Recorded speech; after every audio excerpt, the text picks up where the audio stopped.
കടയടച്ചിങ്ങ് പോകുന്നു. ആ പാകിസ്ഥാനി പയ്യനെ ഞാൻ അവിടെ നിർത്തിയിരിക്കുക. ജമ്മിയും മറ്റും വന്നതിന് ശേഷം ഞാൻ പോയി ക്ലോസ് ചെയ്യാം.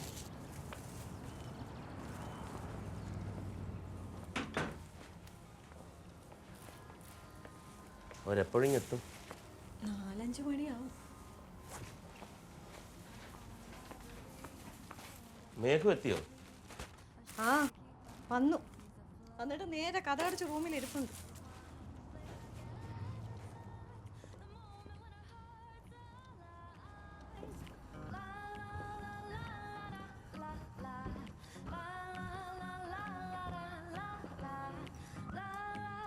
മേഘു, മേഘു, മേഘു, മേഘു.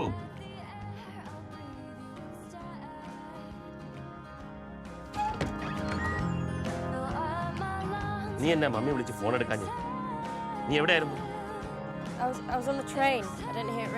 രാവിലെ എഴുന്നേക്കും മുതൽ ഇതിൽ കുത്തിക്കൊണ്ടിരിക്കുന്നത് കാണാമല്ലോ. എന്നാൽ നിനക്ക് ഞങ്ങൾക്ക് ഒരു ടെക്സ്റ്റ് അയക്കാൻ പാടില്ലേ?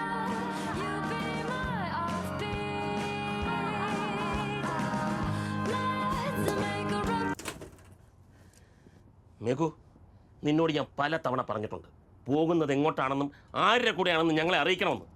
സ്കൂളിൽ വിട്ട് വീട്ടിൽ കയറണമെന്ന് എത്ര തവണ നിന്നോട് ഞാൻ പറഞ്ഞിട്ടുണ്ട്. Daddy, I'm not like 5 years old that you've got to check up on me every 2 seconds. Jesus. തർക്കോത്തരം പറഞ്ഞാൽ ഉണ്ടല്ലോ, വളർന്ന പെണ്ണാണെന്ന് ഞാൻ നോക്കത്തില്ല, ഒരു വീക്ക് ഞാൻ വെച്ച് തരും. വേണ്ടെന്ന് വിചാരിക്കുമ്പം മതി. ആ ജിമ്മി വന്നെന്നാ തോന്നുന്നു. ഈ വീട്ടിലെ പ്രശ്നം ഇനി കുടുംബം മുഴുവൻ അറിയിക്കണ്ട. വന്നേ.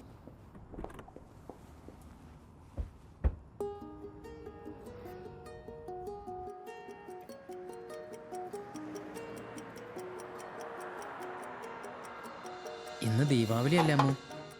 തുറവൂരമ്പലത്തിലെ കളിയുള്ള ദിവസം. ഞാൻ വേഷം കെട്ടാൻ തുടങ്ങിയിട്ട് ഇത് മുടങ്ങണത് ആദ്യമാണ്. കഴിഞ്ഞ വർഷം അവിടെ കളിച്ചത് പ്രഹ്ലാദചരിതമായിരുന്നു. കളി കണ്ടു കഴിഞ്ഞ് പോകുന്നതിന് മുമ്പ് പണിക്കരാശൻ എൻ്റെ തലയ്ക്ക് കൈവച്ച് പറഞ്ഞു, ഭാവിയുണ്ട്, അതെന്നെ പോലെ പാഴാക്കി കളയരുതെന്ന്. ഭാവി നമ്മൾ തിരഞ്ഞെടുക്കുന്ന വഴികൾ നമ്മളെ കൊണ്ടെത്തിക്കുന്ന നാൽക്കവലകൾ. അല്ലാണ്ട് എന്താ അമ്മു ഈ ഭാവി?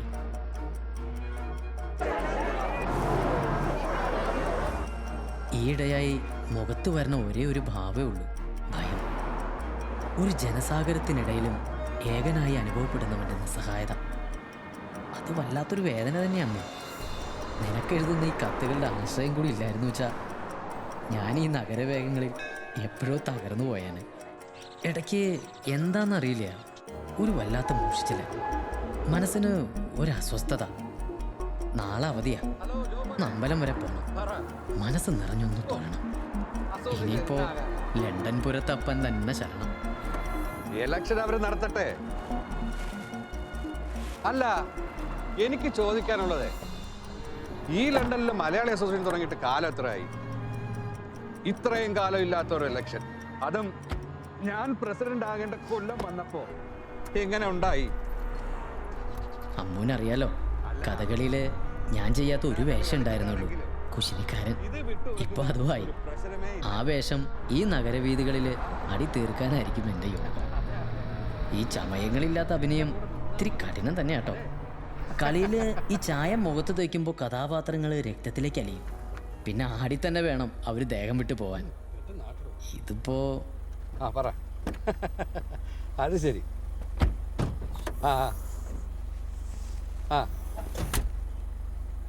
House number 215. ഡെലിവറി കഴിഞ്ഞിട്ട് താൻ ഇവിടെ നിന്നാ മതി കേട്ടോ.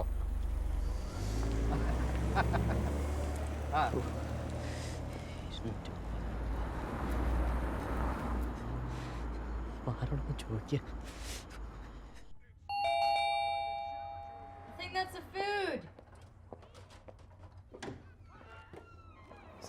എത്രയായി? 14 pounds. Keep it with you. Thank you.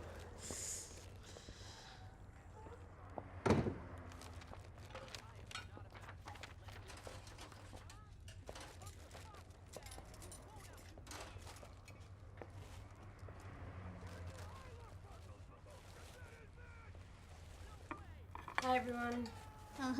ഇങ്ങനെ ഒരാൾ ഇവിടെ ഉണ്ടായിരുന്നോ? നിന്റെ സ്കൂളൊക്കെ എങ്ങനെ പോകുന്നു? It's alright. സാലി ചേച്ചി, ഇവിടുത്തെ മലയാളം ഒന്നും അറിയത്തില്ലേ? നാട്ടിൽ നിന്ന് വന്നടയ്ക്ക് എന്നാ രസമായിരുന്നു അവളുടെ മലയാളം കേൾക്കാൻ.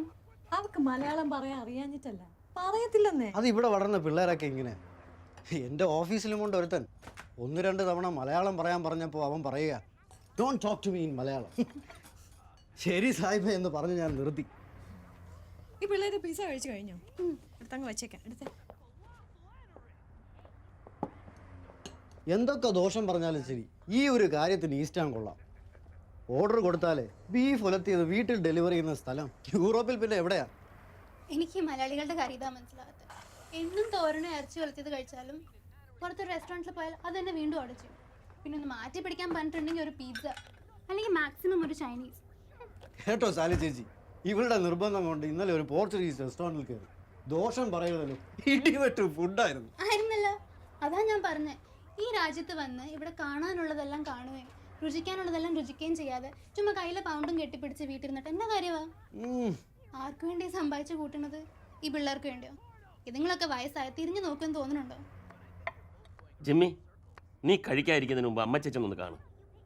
ആ ഫ്യൂണറലിന് പോയി തണുപ്പടിച്ചിട്ടായിരിക്കും, കുറച്ച് വലിവുണ്ട്.